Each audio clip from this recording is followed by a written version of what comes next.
સુંદરકાંડ અને સુંદરકાંડ છે ને તે વ્યક્તિત્વનો વિકાસ પણ કરે છે અને ઘડે પણ છે.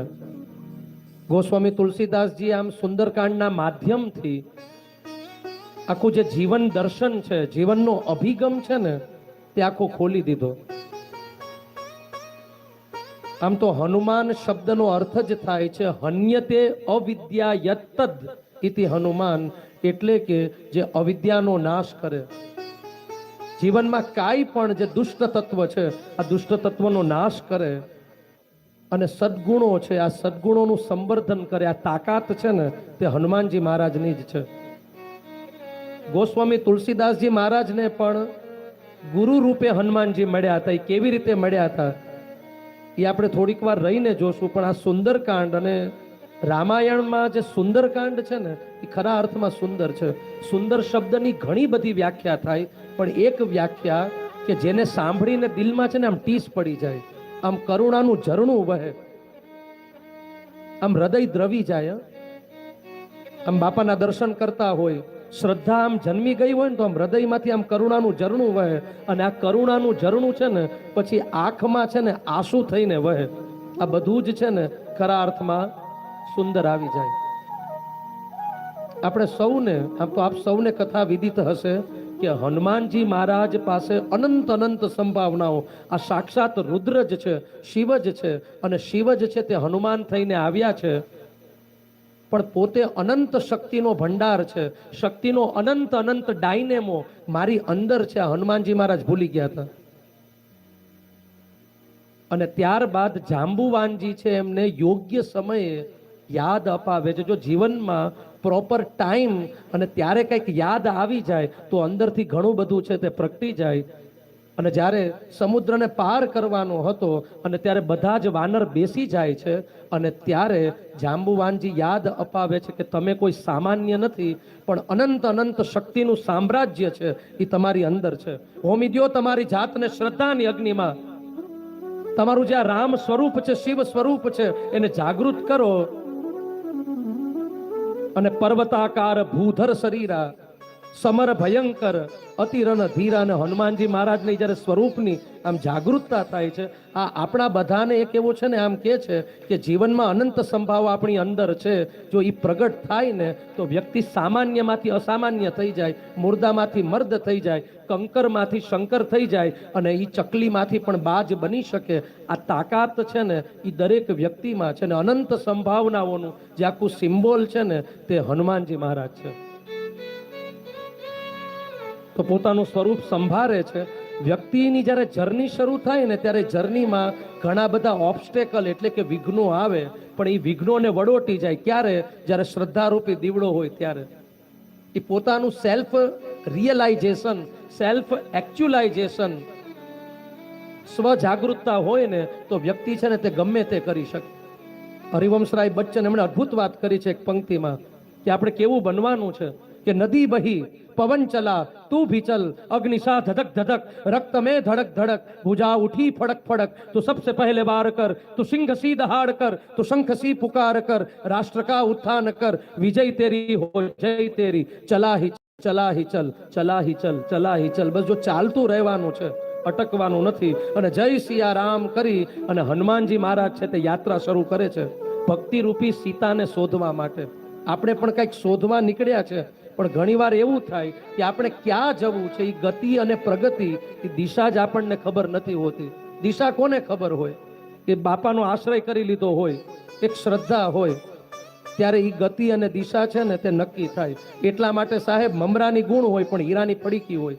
આ બગદાણા ધામમાં જેટલા પણ આવ્યા છે ને તમે બધા જ છે ને હીરાની પડીકી જેવા છો. જોરદાર તાળી પેલા બધા જ ભક્તો માટે. બાકી કેટલાય છે, કોણ આવી શકે? આ તો બાપા જેને બોલાવે, બાપાની કૃપા થાય ને સાહેબ, એનો આદેશ હોય ને તો જ આવી શકાય, બાકી ન આવી શકાય.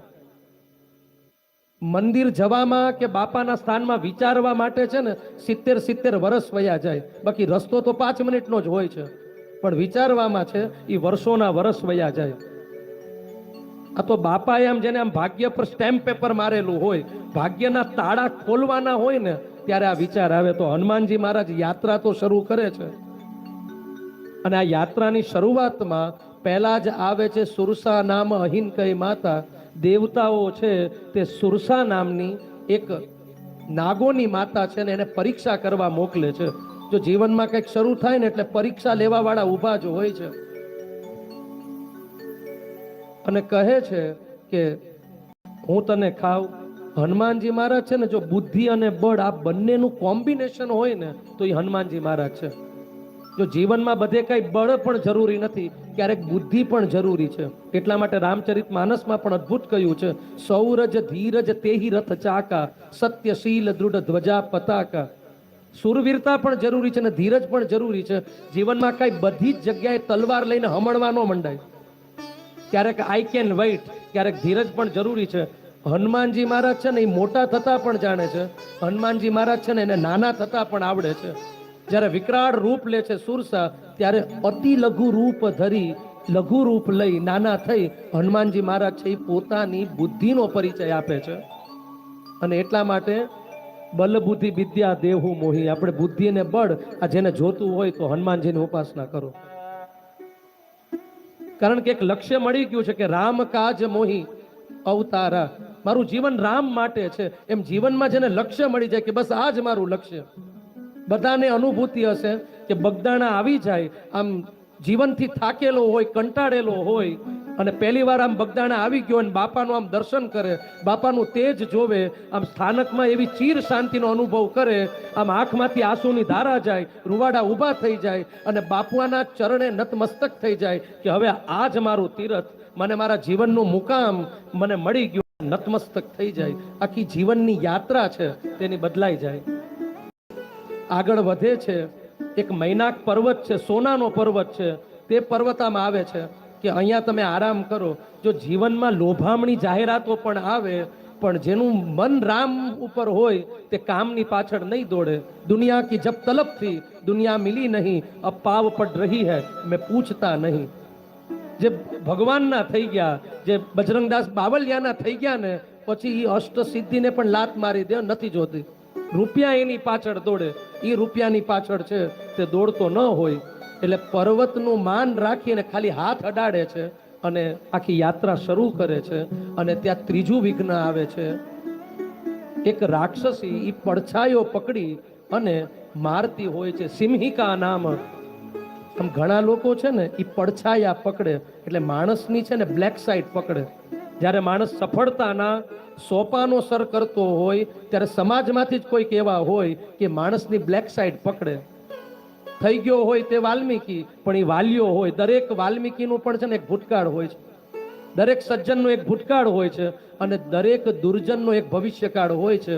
બ્લેક સાઇડ પકડે છે, પણ એવાને તો ક્યારેય મારવું જ જોઈએ. એટલે હનુમાનજીને પણ ખબર છે ક્યાં ટકવું, ક્યાં અટકવું, ક્યાં લટકવું અને ક્યાંથી ચટકવું. આ બધી જ વિધા છે ને આપણા હનુમાનજી મહારાજમાં છે. અને આવા જ હનુમાનજી મહારાજ લંકા નગરીમાં પહોંચે છે.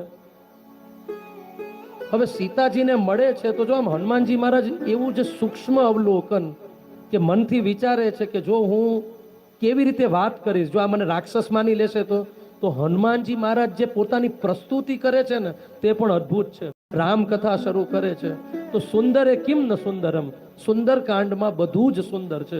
એક એક કથાના મર્મો, એક એક કથાના તત્વો છે ને એમાં તો આપણે વહી જવાય. તો આ કથા છે, હનુમાનજી મહારાજ છે તે લંકા નગરીમાં પહોંચી ગયા અને એમાં પણ લંકાની એક દ્વારપાળ લંકીની એને રોકે છે અને એને પણ કેમ ગુરુ દીક્ષા આપે એમ મુઠિકા એક મહાકપી હની, એક મુષ્ટિકા પ્રહાર કરે છે અને રુધિરે બમિત બમત ધરની ઢન મની, જાણે કે દીક્ષા મળી ગઈ, આખી દ્રષ્ટિ ખુલી ગઈ. પછી શું થાય છે એ આગળની કથામાં આપણે નિહાળીએ.